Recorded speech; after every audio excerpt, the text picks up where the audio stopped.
Agora vamos para a página 9 da apostila de ciências.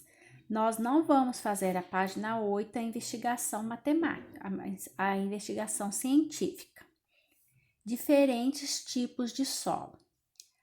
Além da água e do ar, o solo apresenta alguns componentes básicos, como areia, argila e silt, também chamado de limo. A quantidade desses componentes define o tipo de solo.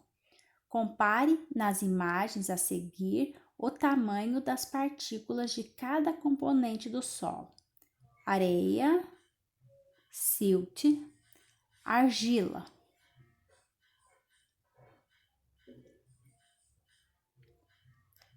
Pegue um punhado de solo, umedeça-o com água e tente fazer uma bola. Se você não conseguir fazer uma bola, o componente em maior quantidade é a de areia. Se formar uma bola solta, que desmorona quando espremida, esse solo é constituído principalmente por silt.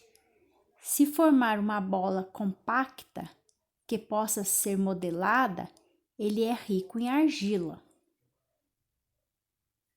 Então, se você não conseguir formar, porque o maior componente dele é a areia. Se você consegue formar, mas ela desmorona, é silt.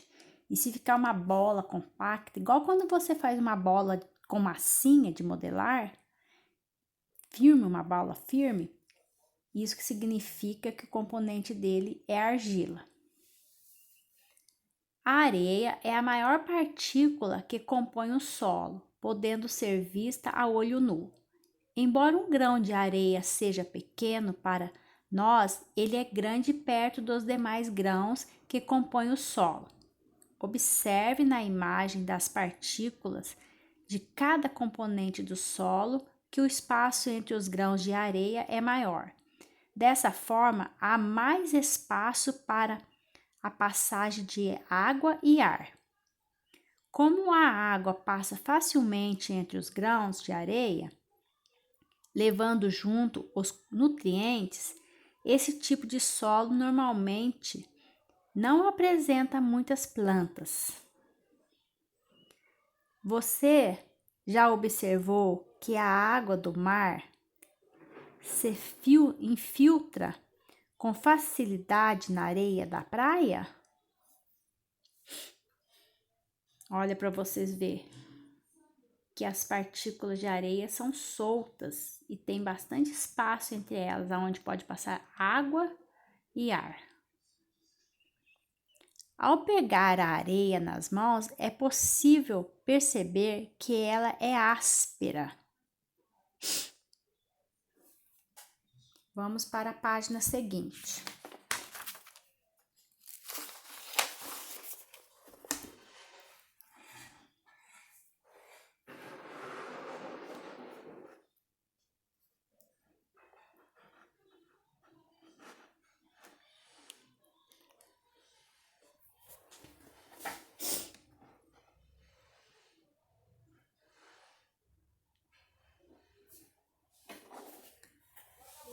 A argila é a menor partícula que compõe o solo, não podendo ser vista a olho nu. Como os espaços entre os grãos de argila também são pequenos, a água e o ar têm dificuldade para passar entre eles. Por isso, os solos argilosos retêm água e encharcam-se com facilidade, formando barro. Olha para vocês verem. Após um pequeno período de chuvas, é comum que a água fique empoçada nos solos argilosos. Aí forma barro.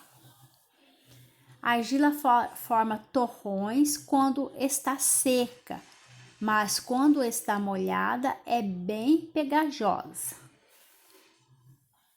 Quando ela seca, fica aquele torrão de terra. Entre os componentes do solo, o silt é uma partícula do tamanho intermediário. que significa isso? Nem muito fino igual a argila e nem muito grosso como a areia. Entre a areia e a argila. Solos ricos em silt retêm água e ar na quantidade ideal. Por isso, esse componente está presente nos solos férteis. O que são solos férteis? Aqueles próprios para a plantação. Aquele solo que tudo que se planta dá. Esse tipo de solo é rico em matéria orgânica, contendo grande quantidade de humus. Aí tem aqui a argila, né, formada por torrões, quando está seca, mas quando está molhada é bem pegajosa. Humus, o que são humus? Produto da decomposição de restos de animais e plantas, decomposição da matéria orgânica. Aqui, o silt compõe os solos que são adequados para o desenvolvimento das plantas. É aquilo que eu falei anteriormente. Os solos ricos em silt são os solos próprios para a plantação. A capacidade de deixar a água passar ou de retê-la é conhecida como permeabilidade do solo.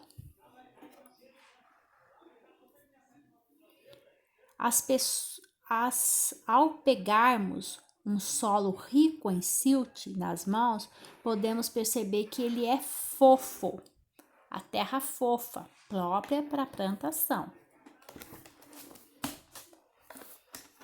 Essa aqui é a página 11, aonde também tem uma investigação científica que nós não vamos fazer, vamos pular essa página.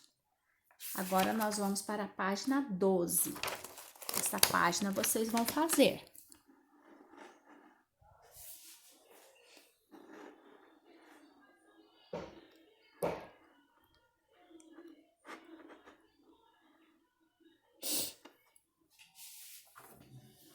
Atividades. Atividade número 1. Leia as informações sobre os diferentes tipos de solo e assinale as alternativas corretas. Depois, recorte as imagens da tira lateral e colhe-as nos espaços correspondentes a cada tipo de solo. Solo rico em areia. Qual que é o solo rico em areia? A areia é um grão maior do que o silt, tá certo? É áspero, é rico em nutrientes, tá certo? Vão assinalando o que é certo. Nele as plantas se desenvolvem com facilidade. Será que todas estão certas? Pode assinalar mais de um, mas tem que prestar bastante atenção. Solo rico em argila. Argila é o menor grão que compõe o solo. Quando molhado, torna-se pegajoso, encharca-se com facilidade, é ideal para o desenvolvimento das plantas. Assinalar somente as corretas. Solo rico em silt. O silt é um grão maior do que o da argila. Será que está certo? É pobre em nutrientes. Será? Não possibilita a passagem de água e ar entre os grãos. É mais adequado para o desenvolvimento das plantas. O que vocês vão fazer? Vocês vão voltar nas páginas anteriores, 9 e 10, para vocês responderem essa página aqui. E o que vocês vão fazer depois aqui? Estão vendo essas imagens aqui? Aqui tem imagem de areia, tem imagem de argila e imagem de silt. Aí, vocês vão fazer o quê?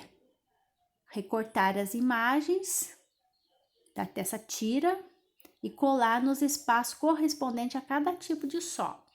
Aqui vocês vão colar o que é areia, aqui o que é argila e aqui o que é silt. Deixa eu ver, não pegou a imagem direito, deixa eu pôr aqui para vocês entenderem. Areia, esses dois. argila esses dois e silt esses dois. Vamos passar para a página seguinte, página 13.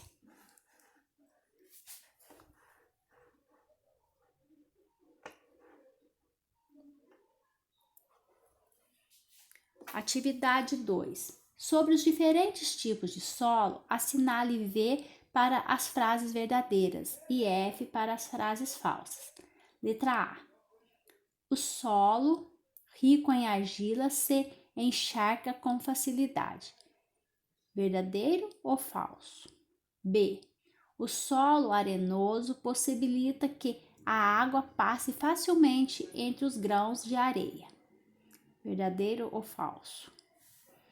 C. O solo arenoso é rico em matéria orgânica. V para verdadeiro, F para falso. Letra D. O solo rico em humus é o mais adequado para o desenvolvimento das plantas, pois contém muitos nutrientes. Isso é verdadeiro ou é falso? Letra E. O solo argiloso possibilita que a água passe facilmente entre os grãos de argila. Verdadeiro ou falso? Atividade 3. A ciclogravura é a arte de fazer gravuras em garrafas, utilizando areia colorida. O interessante é que muitas cores de areia são naturais. Olha que interessante. Praia de Morro Branco, em Beberibe, Ceará. Aqui tem areia colorida. Letra A. De onde vem a areia utilizada para fazer as gravuras nas garrafas? Letra B. Como você explica a existência de diferentes cores de areia? Letra C. Cite duas características da areia. E letra D. Desenhe sua própria ciclogravura na garrafa representada a seguir. Aí você vai criar um desenho como se fosse areia. Estou aguardando a foto das atividades, ok? Até a correção mais tarde.